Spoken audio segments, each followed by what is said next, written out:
কাউকে কিছু চাইলে দুক আর নাই দুক, গাছ চাইলে তোমাকে অবশ্যই দিবে।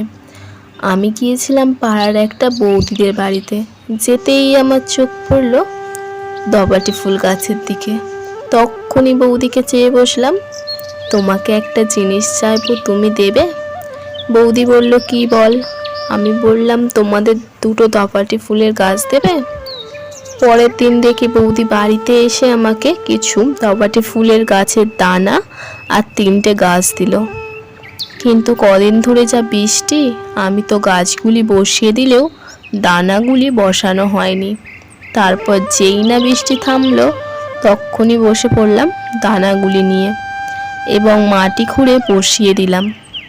আর মন্দিরের পাশে কিছু পর্তুলিকা প্ল্যান্ট হয়েছিল, সেগুলিকেও ভালো করে ফুল হচ্ছিল না, তাই সেগুলি ছিঁড়ে ভালো করে পরিষ্কার